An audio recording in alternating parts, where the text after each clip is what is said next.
La entrevista.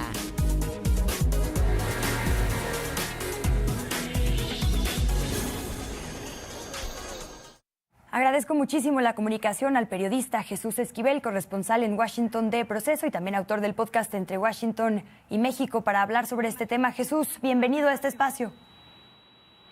Luisa, ¿cómo estás? Muy buenas tardes. Muy buenas tardes, Jesús. Pues se ha intentado culpar a las enfermedades mentales, se ha intentado culpar al racismo, que sin duda son factores importantes, pero esos los hay desafortunadamente en todo el mundo y los tenemos que combatir. Lo que hace distinta la situación en Estados Unidos es el acceso a las armas y aún así no se ha logrado regular. ¿Qué pasa en ese lado de la frontera, Jesús? Pues es un tema cultural muy arraigado en la sociedad de los Estados Unidos y no estamos hablando de los últimos 20, 30 años, estamos hablando básicamente desde la fundación de este país, después de haberse independizado de Gran Bretaña. Las armas son una modalidad, son un tipo de vida en este país y el acceso a ellas tan sencillo ha provocado que gente ahora motivada como este muchacho de 18 años, Salvador Ramos, en este lugar de Texas, haya querido sentirse una especie de personaje de estos juegos o videojuegos o películas que ocurren. Y eso es lo que no asimila la sociedad de los Estados Unidos o no quiere asimilar, sobre todo ya a un nivel gubernamental, y me refiero al Congreso Federal de los Estados Unidos. Imagínate un hecho de este caso tan lamentable.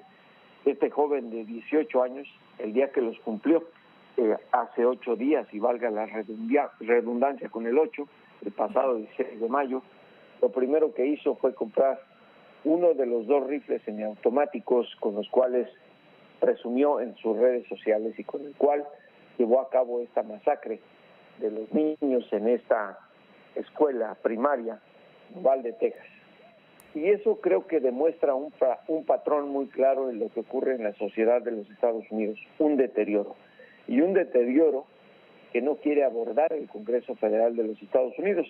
Lo de Biden, y no por tratarse de Joe Biden, le ha ocurrido a todos los expresidentes que han enfrentado situaciones como estas, es encomiar o pedirle o exigirle, como quieras, al Congreso Federal un cambio a las leyes sobre la venta de armas semiautomáticas, y ahí republicanos y demócratas todos tienen oídos sordos y el resultado lo tenemos aquí. ¿Hace cuánto ocurrió la masacre por odio racial en Buffalo, Nueva York? Unos cuantos días, y ahora esto, entre hispanos. Y créeme, Luisa, y ojalá me equivoque, pero me parece que más adelante, como estamos en año electoral para renovar a toda la Cámara de Representantes de una parte del Senado, el Partido Republicano y sobre todo a quienes respalda el expresidente Donald Trump, utilizarán el tema del apellido de este asesino para llevar agua a su molino en cuestiones político-electoral y no tocar el tema del cambio a las leyes sobre la aportación de armas. Porque ¿qué van a decir ahora? Y ojalá me equivoque, reitero, no tengo ni bola de cristal ni soy pitonizo. Van a decir, si un muchacho hispano ataca a su propia raza, ¿qué puede hacer en contra de los blancos? Y créemelo que en este país se vale todo ese tipo de juegos raciales. Sí, por ahí veía propuestas ya hasta de armar y entrenar a los maestros, ¿no? En el sinsentido absoluto de la discusión. Decías, estas masacres llegan a todos los rincones de Estados Unidos, pero también en nuestro país, y ahí está el ejemplo de Villas de Salvácar, ¿no? Con estas armas infiltradas ilegalmente en un operativo fallido. Jesús, mencionaste a Donald Trump. Donald Trump y senadores tejanos como Ted Cruz, el propio gobernador como Greg Abbott, van a acudir el viernes a Houston a esta reunión anual de la NRA, de la Asociación Nacional del Rifle. Sí es un tema de regular las armas, pero quizá también de regular quién paga las campañas de los políticos en ese país, ¿no? Ese es un tema muy importante porque la Asociación Nacional del Rifle financia campañas político-electorales de todos los partidos de todo nivel, a nivel local, a nivel estatal, a nivel federal, a nivel gubernamental. Y el endoso de la Asociación Nacional del Rifle para cualquier político es demasiado importante. Y no es que muevan todo el dinero del mundo. El tema es qué parte de la población y de qué estados de la Unión Americana son totalmente ciegos, partidarios y miembros de la Asociación Nacional del Rifle. son los que votan y son los que han votado por Donald Trump. Mencionabas Villa de Salvácar y me parece que allí hay que contextualizar un poco. El tráfico de armas a nuestro país nada tiene que ver con el tema de la facilidad y la cultura a las armas en los Estados Unidos. En nuestro país es por el tema de intimidación, por la corrupción, por la falta de autoridad para acabar con la inseguridad. Los narcotraficantes utilizan las armas para intimidar a las autoridades y sacar ventaja de la gran demanda de drogas que hay en los Estados Unidos. Pero también me parece que seríamos totalmente ciegos de decir que quienes tienen la responsabilidad de vigilar lo que entra por las fronteras de México son las autoridades de nuestro país. Y ahí podemos encontrar de quién es la gran falla de que pase tantas cosas, dinero, millones en efectivo y armas a nuestro país. Es aduanas. ¿Quién está encargado de vigilar tu casa, mi querida Luisa? Pues quien vigila la puerta, ¿no? ¿Y quién es la dueña de la casa? Pues sí, yo. ¿Quién es el responsable de vigilar lo que entra y sale de nuestro país? Pues nuestras autoridades. Por ahí tienes, de hecho, una conversación bastante interesante con Horacio Duarte al respecto, ¿no? De cómo se está, pues, ampliando la tecnología, intentando cambiar estos vicios terribles en las aduanas, justamente. Sí, porque por eso te decía, y no se trata de defender a los Estados Unidos, no estoy diciendo eso, tienen una culpa innegable. Ellos son capitalistas, la industria de las armas no mira fronteras, no mira países, no mira razas. Ellos lo que miran son el resultado, los dólares.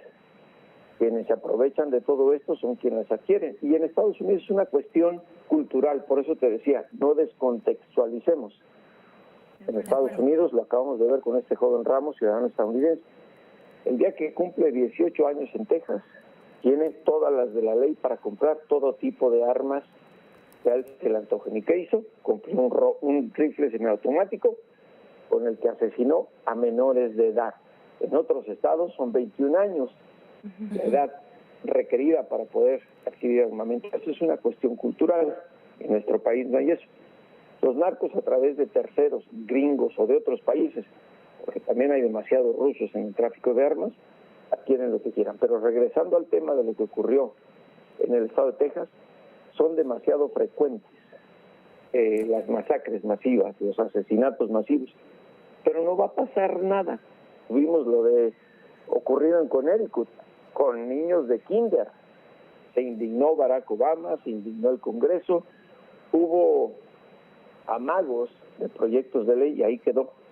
Y ojalá me equivoque en esta ocasión, pero eso mismo va a ocurrir después de esto, y sobre todo porque eran hispanos. Si se mueren blanquitos, puede cambiar la situación, y ni así, es muy difícil. Se mueren afroamericanos y es un crimen racial, un crimen de odio. ¿Ha cambiado algo, mi querida Luisa? Pues no, tienes razón. Ayer veía a una periodista decir, supe que el tirador no era blanco porque estaba muerto, ¿no? La propia policía también tiene un sesgo en la hora, digamos, de enfrentar a estos tiradores. Como dices, es un tema que se usa políticamente y pues desgraciadamente el racismo es también un arma peligrosa por allá. Jesús, muchas gracias por estos minutos de valioso análisis. Si nos permites, mantenemos el contacto. Seguramente esto dará mucho más de qué hablar. Un abrazo hasta allá. Un abrazo, muy buenas tardes. Buenas tardes y recomendamos, por supuesto, escuchar cada semana, cada martes a Jesús Esquivel con su podcast Entre Washington y México. En más asuntos sobre armas, pero ya de este